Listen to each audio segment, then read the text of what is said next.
And we're back with another episode of the Lakers Fast Break podcast. We're getting, well, I'll just say, when this airs, it will be the culmination, the finale, the climax of our NBA team previews.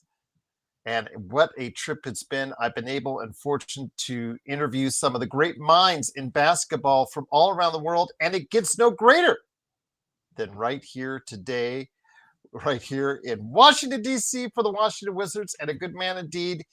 You got to go ahead and check out what he's doing today, as far as, of course, what he writes for SB Nation as part of the Bullets Forever experience. And then also, of course, if you Bleav in Wizards as part of the Bleav Podcast Network, along with former Wizard himself, Jahidi White, it is a returning Matt Modderno. Matt, great to have you back.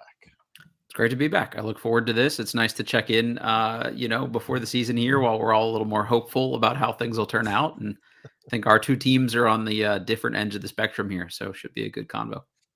It should be, but I do have some interesting things that I've actually complimented on when it comes to the Washington Wizards over the course of the summer. I like it. About how their direction, it looks like they finally have a direction this time around, because I couldn't say that in previous years, but they've got, in recent years, they've added new management that now have clearly stated what they wanted to do. While this year may not be looking the brightest yet for Washington fans, the fact that a ton of cap space, like the Lakers, could be available to them in the not too distant future, which could reshape the Washington Wizards for the seasons to come. Yeah, for sure. Yeah, it's a nice position to be in for a change. Instead of paying a lot of money to be old and bad this year, we're paying very little money to be young and bad. So it's a step in the right direction, like you said. It is. It is. So they're still a little bit old of age in there, but as far as those players you're getting off that money, and CJ McCollum, of course, you already have sent away at the request. Of course, what we have with Marcus Smart. You're welcome. And then, of course, but his money's still on the books. And then, of course, you've got also as well Chris Middleton, who I Bleav both him and CJ McCollum probably by the end of this year will be at different locations. I would think so. So that being said, my friend, I want to ask you this. The lineup that you guys threw out there, a lot of interesting youth. For us, we've been eyeing Cam Whitmore and still just cannot get over the fact that we let Cam Whitmore pass on by us in the draft, and instead took someone who probably isn't going to be in the league this time already coming this season. But with the talent that you do have out there, you do throw in a returning Alex Sarr, Bilal Coulibaly, who didn't quite have the greatest of times overseas this summer, comes back with still a lot of potential out there. And then, of course, Bub Carrington is somebody that I want to go ahead and mention as well, plus who you have coming in as well for the draft. Your thoughts on the youth before we even get to any part as far as how you think they'll develop, but where do you think that the team stands as far as the youth aspect of this organization? I think I trust more of the process here, to borrow a term from the Sixers, than I trust the results so far. But I like how they're going about it. They're identifying guys that were late bloomers physically that might still kind of grow into their bodies and have some potential from that perspective. They can all at least theoretically pass, dribble, shoot, defend. They all have positional size.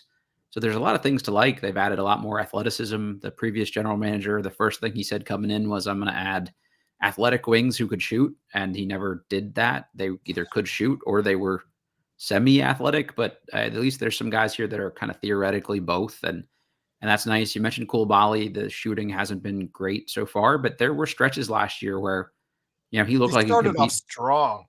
Yeah, he had like a solid month where you're like, okay, could this guy win most improved? Like he was, really, really competitive. I think he'll be a guy that competes for like all defense caliber teams at some point in his NBA career. Like he's already really good defensively.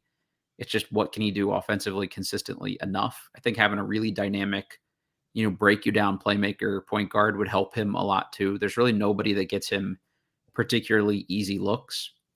Like Jordan Poole last year at his best had a decent amount of gravity for himself, but he really never made life easier for anybody else. And I don't know that that person is on the roster here yet, but I think that would help him, Alex Sarr, some of the other guys. Worth mentioning, Koulibaly is probably out for the next 2 months, so that probably eats into the start of the NBA season here a little bit, not drastically. And I think they're going to bring him along slowly. My gut is that may creep into like, Thanksgiving timeframe before we see him out there on a court again, which it's okay. It's not a lasting injury here. It's thumb surgery. Like I've never heard anybody having their career derailed because of thumb surgery. So I don't think this is a big deal, but that's okay. It probably gives opportunities for some other guys to shine. You mentioned Cam Whitmore. I think he was like the ultimate buy low guy for the Wizards. You've been stockpiling second round picks, so you give up essentially nothing to bring him in. He's a local guy. So it was a dude that, was high on their radar the first go around. And I think that, just taking a chance on him and seeing if he can buy in with some of the things they're prioritizing, at least all of the people they've drafted show a willingness to compete defensively so far. And that's probably been the biggest knock on Cam Whitmore is he's really just sort of tunnel vision offensively and, uh, not defensive focused, but he has the physical tools to do it. So if he doesn't play both ends, he's probably not going to get minutes on this team. And I think for Cam Whitmore, you can't afford to not play on your second team that's rebuilding. So that'd be a pretty bad look for him. So I expect him to kind of show a different skill set maybe this year than we'd seen. Keyshawn George is probably the other guy I'm most excited about of the young guys. 6'8", and if again theoretically pass, dribble, shoot, and defend, was really good from a stocks perspective last year. Just found a way to get a hand on everything and use his length. Can kind of facilitate some offense. Probably a secondary playmaker long term. The shooting wasn't great. He was international competition this year for Canada and looked really good in stretches. Shot, I think, over 50% from three for most of the tournament. I think he finished over 40%, somewhere in that mid to high 40s range. So I think that's hopefully a good indication. Obviously, a small sample size, but if he shoots it, I think he'll be really good. So we'll see. You mentioned Bub Carrington. I think worst case scenario, he's a good like third guard on a team. He's probably not, if he's your starting point guard, you're probably not super strong at that position. If he's your starting two guard, you're probably not super strong in that position, but he's a guy that come in and do enough of both that, he'd be really impactful for somebody, as that sort of interchangeable, first guard. So if he can have I don't know, the understudied under Malcolm Brogdon a little bit this year before Brogdon got hurt. That's maybe the kind of guy you'd like to see him try to emulate. Fringe starter, super sixth man kind of guy who can do on and off ball things. That'd be a great pickup for Bub. So I like all those guys. And Sarr is another one that has elite defensive potential. I think it's where does the offense come from? Yeah. They use him a lot this year as a pick and pop guy, and I don't love my center never doing centery things. So they got to figure some things out there. So maybe another playmaker guard, helps him as well too. Interesting what Alex Sarr could bring. The potential is there. I saw him out here. It was when he was playing in Henderson, a suburb of Las Vegas. So when he was just part of the G League Ignite and all that, and sorry, when he was playing against the G League Ignite Right. and all that, Yeah. and just you could see the potential. But like you said, it was more of him outside, and you're wondering why a guy with his kind of size shouldn't play more inside and be more dominating. But again, can he put it all together? He started to by the end of the season. You started to see some things. Can he translate that into a much better season consistently? Yeah, that's really going to be the multi-million-dollar question for them, and they're going to give him every opportunity to do it. This roster is totally devoid of any other starting caliber big men. Like there aren't like Marvin Bagley is the only other big on this roster, essentially, like true big. You also have Tristan Vukcevic, who's on a two-way contract, so he's not probably featuring heavily into those rotations, at least early. So they're going to give Sarr every chance to prove he can be that kind of guy. I think it's also a way for them to sort of organically tank without saying we're outright trying to lose games. If you're just small and can't rebound enough and stop possessions, it just probably like leads you to a lottery pick. So I think they're okay with that for at least one more year here. So Sarr will get the chance to show that he can maybe be more of a roller and pick and roll. They sort of do that a little bit more late in the year. Showed some good things as a short roll passer, kind of a connective piece. So We'll see what ultimately his offensive skill set looks like. But just to me, I would be trying to prioritize finding a way to get him some easier buckets. And this is a guy that had probably the worst summer league game of all time. So I think we were happy to take the flashes this year because it meant it wasn't a disastrous pick. It's okay. Upside is cool, but this year you need to start seeing a little bit more consistency. I think not that he needs to be a finished product by any stretch, but best case scenario for him, he's a guy that can cover a lot of ground defensively, roll, like switch on to perimeter defenders and make you a kind of a flexible lineup and hopefully allow you to play 5 out. But to do all those things, he's got to, one, knock down shots, and 2, get stronger defensively, I think, here too. Otherwise, if you end up playing him next to another big long term, I think it really limits the things he can give you from a matchup perspective.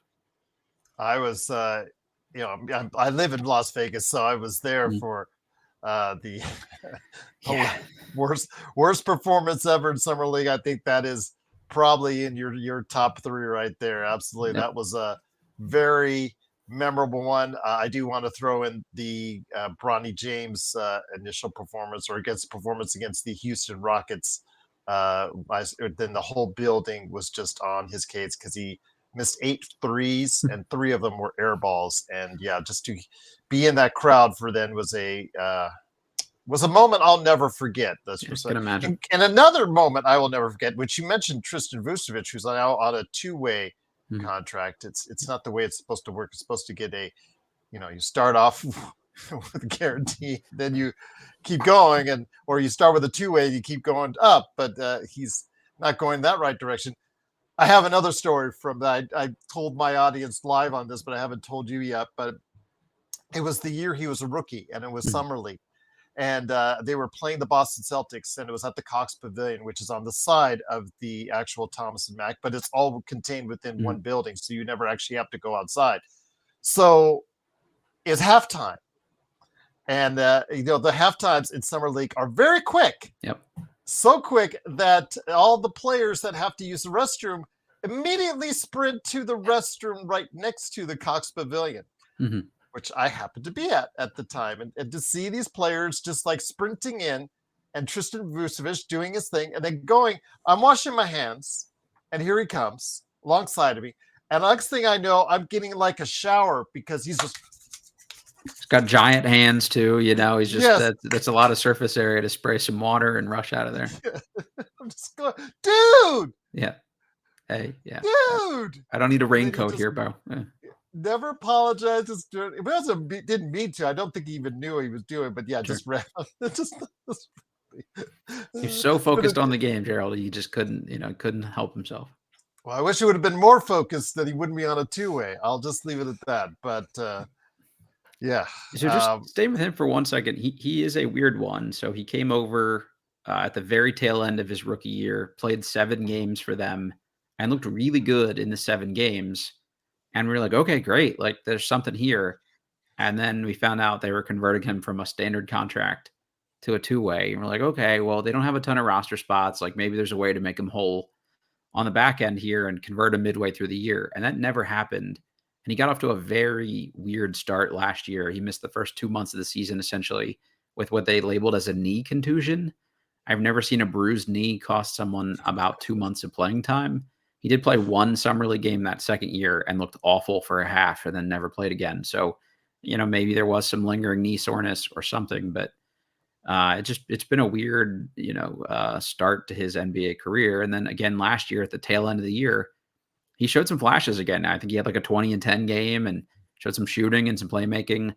I don't think he'll ever be great on the defensive end, but as a, end of the bench big that could come in and hit some shots and things like that, there's at least some potential there. But again, same kind of thing. You got to show something this year. You can't just keep coming back on a 2-way, again next year. I think that would be a pretty bad sign for his development.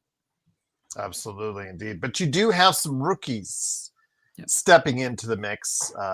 Of course, Trey Johnson is at the head of this list, which, like for you talking about with Cam Whitmore, if Cam Whitmore doesn't thrive in the Washington Wizards outside of, like you said, the issues with his defense and his commitment and focus onto that, Another reason may be because Trey Johnson will be getting a lot of those shots because his development is also a key to your future as well. Tell me about your excitement over Trey Johnson and the potential he possibly could have as being one of the best players in this year's draft. Yeah, the Wizards fell a little bit in the draft after being pretty darn bad all last year, and I think pretty darn bad might be an understatement. So to get a guy that like I personally had number 3 on my overall board a little bit later than that, I think is a big win for them. The question is, can he be more of a one or at least a combo longer term? Is there enough playmaking there to play, on ball the level of usage you'd want him to? We'll have to see. I think there's some stuff there, and I think if you'd had a better team at Texas with a little bit more spacing, we would have seen more of those things from a playmaking perspective. But at the very least, he comes in as a knockdown shooter. I think what you saw in summer league is what you're going to get from him, at least this year, probably, where he comes in and he just is it's a day one scoring threat that attracts a lot of attention from opposing defenses. It's just, does the other stuff really come around? I actually think he put in some pretty good defensive effort. Again, it's just summer league, so it doesn't really mean a whole lot. We'll see what happens over the course of an 82-game season, but there's a lot of vacant shots with Jordan Poole leaving, and if Trey Johnson can at least somewhat come in and fill some of that void, I think that'd be huge for the Wizards. But worst case, if you have a microwave bench scorer long term, like that's the absolute floor for him, I think, is like a Lou Williams type, sixth man scorer. I think that's already a nice, long-term rotational piece. Although I'm pretty sure he'll be better than that, and the potential is to be, a 20 point per game scorer kind of guy. And I think the Wizards are sorely needing that with the roster that they have. So I love the pick, and I think what we saw from him already was pretty encouraging. So, what lineup, knowing what path you would like to see the Washington Wizards take, but then also having the thought process is that maybe they want to showcase the veterans that they can trade later this season and make them more desirable to teams out there for their playoff run. And then for the Washington Wizards, they're picking up draft picks type of run. What lineup do you throw out there, to that will both A, fit that need, but B, fit the development need that the team needs for long term? Yeah, that's an interesting question. I'm not really sure what they'll do. Koulibaly being out to start the year likely opens up, a couple more starters minutes. Bob Carrington started 57 games. He's the only guy on the team to play all 82 last year. I would expect he probably starts at one of the guard spots. Alex Sarr started 67 of his 67 games, so he's pretty locked into his starting spot. Keyshawn George started about half his games, 38 of his 68. So that's another guy I could see being a starter. So that's really three starters there with a couple guys to work around. So could they start CJ McCollum and Chris Middleton just to showcase two of the vets? Or I don't know, does Justin Champagnie played a decent amount of minutes for this team last year? Does he find his way in the starting lineup? Things like that. Could Cam Whitmore work his way into the starting unit? It's going to be really interesting to see who those other two guys are here. But there's at least a few intriguing people. I mean, maybe they play Bagley next to Sarr every once in a while. But again, if those are your only real two bigs on the roster, I think that you're probably safer platooning them than putting them together. So if it were me, I think you probably do Carrington, McCollum, Middleton, George, and Sarr to start the year. At the very least, I think one of the two veterans will get a start here. And if they look good, you can hopefully move them for some kind of assets. But that's maybe the one slight nitpick of this front office is they've held on to some of their veteran guys maybe a little bit too long in an effort to extract maximum value from them, and it hasn't really worked out. So I think if they get a good return from either of these guys early, you would probably see them flipped here pretty quickly. And in the short term, they're really good guys for these young guys to learn from. I think if Bob Carrington picks up, some of the tricks of the trade from CJ McCollum, that's like a perfect role model. Similarly sized guys, both kind of combos. I think that would be great. And then Chris Middleton, I think, would be a really good mentor for somebody like Keyshawn George. Similar frame, similar level of athleticism. I think they both profile as, scoring wings to some extent here that they don't do a ton of playmaking, but can move the ball a decent amount. So I think those are two guys that would be helpful for the young guys to play and maybe be stabilizers in that lineup to account for some of this youth here early on. You talked a little bit about Jordan Poole, who was traded to New Orleans, Mm-hmm. and is probably going to be a key player for them. Yep. With, of course, the injuries that they've had on that team and playing a lot of minutes for them. But he did the same for Washington last year, and it didn't always go as planned or as hoped. Tell me, as far as the trade is concerned, you talked about the front office and how they hold on to assets. But the one trade I think they did well was the one where they got off the extra year of Poole in order to get someone, CJ McCollum, that they may be able to turn for assets, or even if they don't, can by the end of the year free up that cap space to do something else. Yeah, it's an interesting one. We spent all year basically hearing how good Jordan Poole was and could they get 2 first-round picks for him, and to not really get much of anything is a little disappointing, I would say. They traded Poole, Sadiq Bey, who is from the DC area that never ultimately played a game for the Wizards, and the Wizards had to throw in a second-round pick to make the deal happen. They will get a future second round or potentially, so that sort of offset. So it was really Poole and Sadiq Bey for CJ McCollum and Kelly Olynyk, who they also have moved on from already, who I actually thought could have helped this roster a good amount this year. I guess he didn't want to stick around and play for a rebuilding team, would be my guess. But McCollum, if you can't flip him for anything, you basically did 2 years of rehabbing Jordan Poole and getting almost nothing in return. I think that would be a pretty tough look for them if they can't kind of convert McCollum into something here. So even if it's just, a handful more second round picks, it's at least something for them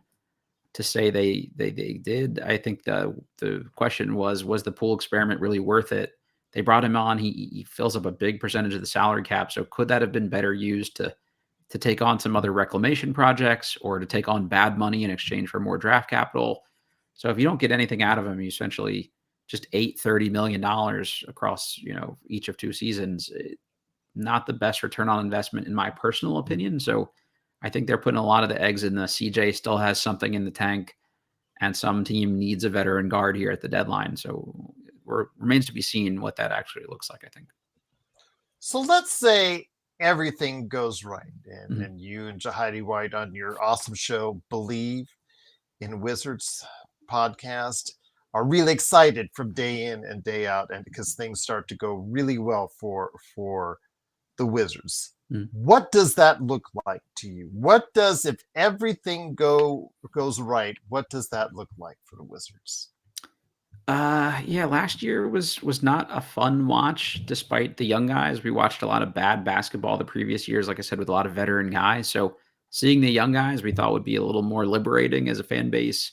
Didn't really care much about the wins and losses because I think everyone understood, what the assignment was here was to lose games and get another valuable draft pick. But you were playing for the Cooper Flag sweepstakes. You don't really get that. So that was a little disappointment despite liking Trey Johnson. So I think if you're going to be bad again this year, you really need to see some greater payoff of somebody that's got some all-star potential or something to that effect. So the problem last year wasn't the losing, it was that it didn't really turn into anything, but they were also just uncompetitive or non-competitive in more games than you would hope. I think the one thing you get a lot of times with young guys with fresh legs is they're at least feisty in the middle parts of the season. And there were just too many games where it was like basically over, by the second media timeout. And I think this year's team, maybe you don't see that quite as much. I do think, Poole kept them in a certain amount of games by himself, but the defense sort of trailed off after a good start. So if they just have like 5 competitive defenders on the court at all times, plus a decent amount of floor spacing and some natural improvement from these young guys, I think they could be a little more competitive, but not enough that they're going to win more games. So I think you're probably looking at another 18 game ish win season somewhere in that ballpark, plus or minus a couple.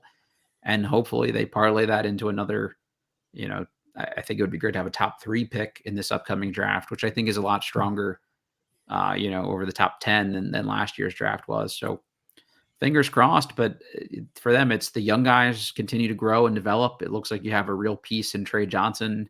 Maybe somebody like Cam Whitmore actually pans out, or one of these other guys like a Malachi Branham that they brought in. Just somebody pops that you weren't really expecting to. I think they need a few of those kind of moments. And then can you flip the veterans who play pretty well for some additional assets? So I think, unfortunately, best case scenario for you is losing a lot of games and playing for the future. But that's okay. I think they know, again, what they're in for, and this roster is not built to be, a playoff contending roster. So if you can at least just be feisty enough, that would probably be good enough for at least this year. So with all that said, again, I truly appreciate, Matt, you, as always, you stopping by, talking about, of course, the team in the Washington Wizards, who, again, once that cap space is freed up next summer, we've got to have a conversation on exactly what the team will do with that cap space going forward. So that'll be an interesting conversation indeed. But before that happens, of course, the Lakers are also coming up on this season as well. I know that a lot of talk has been, in regards to the other 28 previews, talking about skinny Luka, LeBron in what may be, maybe not, be his final season in a Lakers uniform, or period for that matter. About the entire roster, the additions that were made, including Marcus Smart, as far as the what I've termed the buy low, potentially high ceiling type players, because let's face it, a lot of the players, including Marcus Smart, DeAndre Ayton, several others, have a lot to play for to get to a team that has a lot of cap space, possibly the Wizards. So with that being said, where do you see the ceiling for the Lakers this season? I really like this roster, actually. I don't know if that's like an overly popular opinion among Lakers fans at this point, but I think there's some guys here, and there are some people that I think could have slightly bounce back seasons, or just sort of show a little more growth in future years here. Obviously, you got DeAndre Ayton, like you talked about, in this contract year. Essentially, I think there's more there than we've seen. I think he's a guy that's checked out in certain stops at certain points. So at least for this first year, I could see him being locked in. I do think that is a good thing about playing with somebody like LeBron, is he can kind of help him maybe incrementally take a few steps forward from a consistency standpoint. That would be great. And now if you don't have to rely on Jackson Hayes to be a starting big, I think that makes life a lot easier. I loved Christian Koloko in the draft. So having a guy like that on a two-way, I think he can at least play some serviceable minutes. Same with Jake LaRavia. I think he's a really good piece on the wing. And from a basketball IQ perspective, like, he could thrive playing next to LeBron and Luka, that draw so much attention. He's a guy that just is going to hit open shots and be able to, put the ball on the floor just enough and attack some closeouts. So I think that'll be good. Austin Reeves, I think, is just going to keep getting incrementally better. I think guys like Maxi Kleba, probably don't play a ton. They're just rotational guys here. But Rui Hachimura he is what he is at this point. But I think it's okay if you don't have to rely on him quite so heavily, and he maybe moves a little further down the pecking order from an offensive attention standpoint, which is great. I really liked what Marcus Smart brought to this team from a competitiveness standpoint last year here in Washington, and just sort of getting everybody to level up their effort. So I think that's a good piece to have on the bench here. Just another guy to help hold some of these guys accountable. So he might also be a good guy for somebody like Gabe Vincent to pick up a few tricks of the trade from as well. Hopefully we see the Dalton Connect from pre-trade deadline, where it looked like the confidence got shot when they tried to ship him off.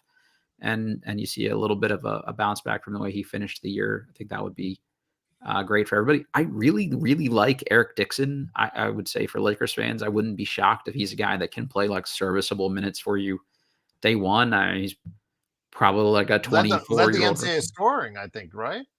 Yeah, that's correct. As a 6'8" center, which was basically he was a stretch center for them at Villanova. So I think he's like ready to go day one kind of guy, and having a dude like that just come in and be, your seventh, eighth man as a rookie, I think is a really good pickup. And some of these other young guys have some at least theoretical upside.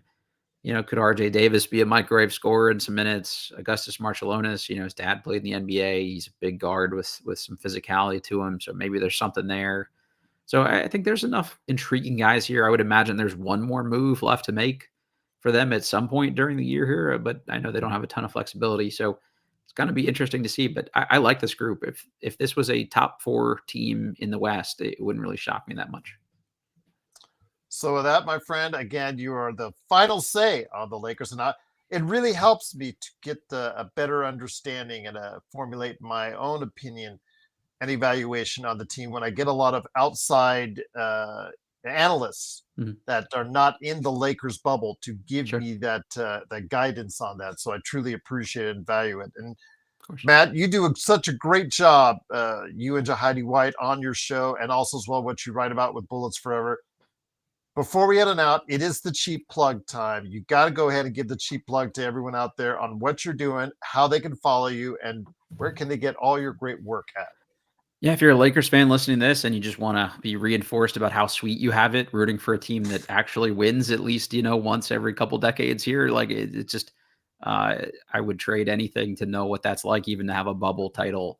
They have not made a conference finals in my lifetime. I'm 37 years old, so take that for what you will. So if you ever want to know what just the have-nots are like in the NBA, come check us out at Bleav In Wizards against myself and former Wizard Jahidi White, and able to provide a lot of player perspectives. And once the Wizards are realistically out of it, which is pretty early in the year here, we talk a lot about some of the other teams in the league here too, and just get his opinion on things. So feel free to jump in and join us. We'll always take questions. So if you want to ask Jahidi anything, he's got some good Shaq stories from back in the day and stuff like that too. So hop on over and come join us anytime people want to.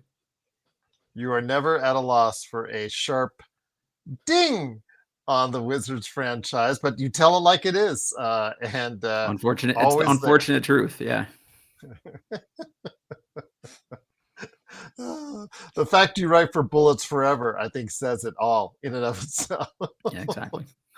But let's hope things for your franchise get Looking better. up. I'm actually rooting for it because, again, I would like it to be where both of our teams are playing for really high stakes. That'd be cool. And I would love to have that conversation indeed. Once again, it is Matt Modderno.